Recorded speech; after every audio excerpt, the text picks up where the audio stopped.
Hello bachchon, let's see this question. The question says, so that the following system of linear equations has no solution.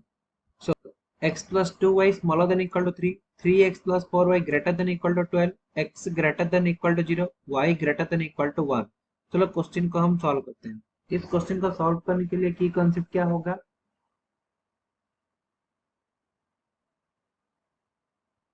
की concept होगा हमारे यहाँ पर.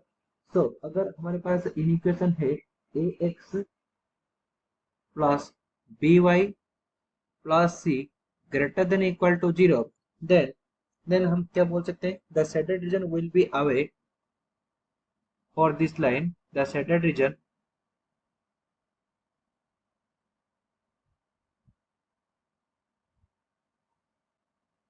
will be will be away will be away from the origin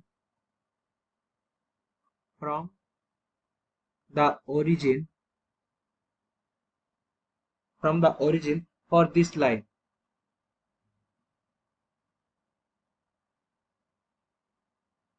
सो ये line के लिए हमारा shaded region क्या होगा? हमारे ओरिजिन से बाहर की तरफ होगा, मतलब ओरिजिन के ऑपोजिट डायरेक्शन में होगा. देन अगर हमारे पास A X plus B Y plus C smaller than equal to 0 है, देन इसके लिए क्या होगा? The shaded reason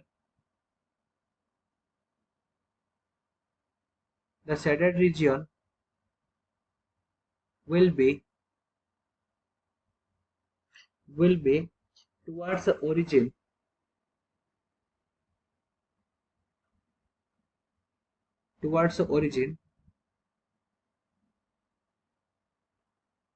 for this line for this line. सो अगर स्मॉलर देन इक्वल टू 0 होगा, देन हमारा शेडेड रीजन किस तरफ होगा? शेडेड रीजन हमारे ओरिजिन के तरफ आएगा, मतलब ओरिजिन के तरफ हमारा शेडेड रीजन आएगा. चलो क्वेश्चन को अभी सॉल्व करते हैं. सो हमारे पास क्या है? x plus 2y smaller than equal to 3. So x plus 2y equal to 3 होगा. सो क्योंकि हम पॉइंट ऑफ इंटरसेक्शन निकालेंगे, देन क्या होगा? ये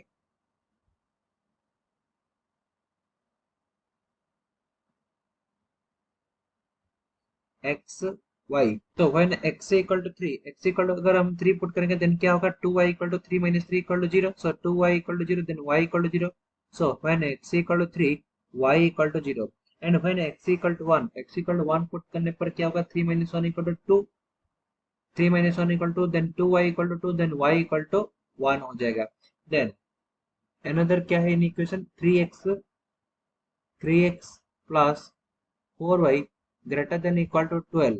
So 3x plus 4y equal to 12 लेके हम क्या करेंगे? हम पॉइंट ऑफ इंटरसेक्शन निकालेंगे.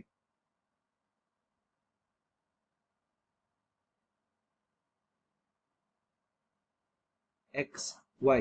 So when x equal to 0 put करने से क्या होगा? x equal to 0 पुट करने पर 4y equal to 12, then y equal to 12 divided by 4 equal to 3. then when y equal to 0 put करने से क्या होगा? 3x equal to 12, then 12 divided by 3 equal to 4. So now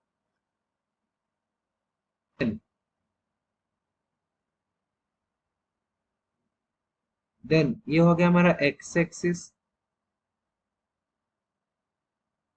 then ये होगा हमारा y axis. Then point of intersection क्या है हमारे पास? 30110304 है.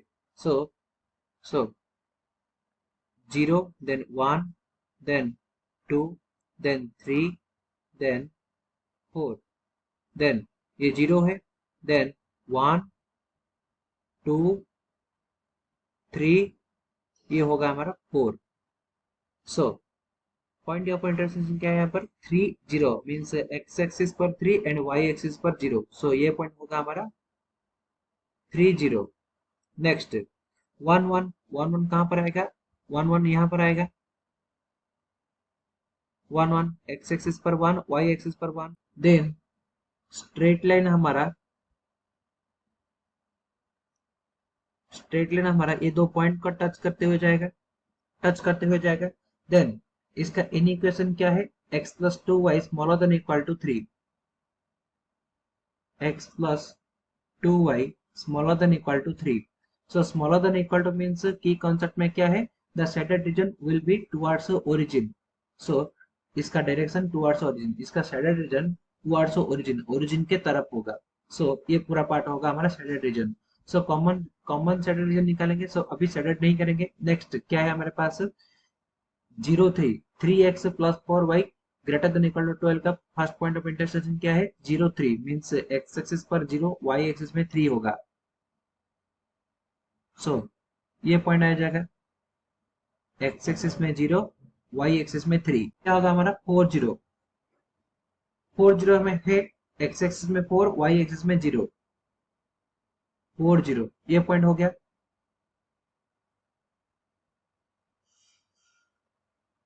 ये पॉइंट हो गया. देन ये लाइन का इन इक्वेशन क्या है, 3x plus 4y greater than equal to 12,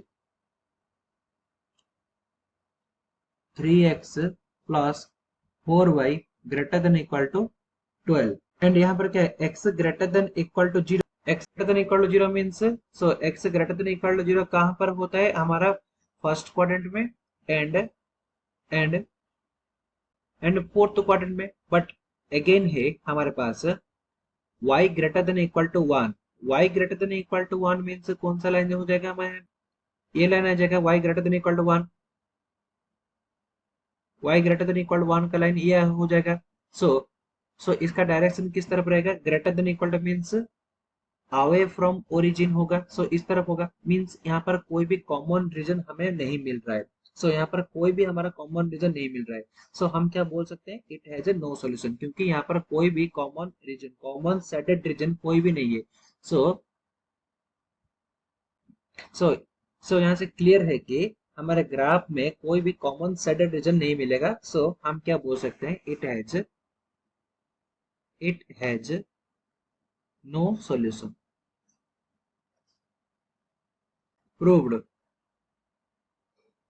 So we have proved this problem by using the key concept. I hope you understood it well. Best of luck.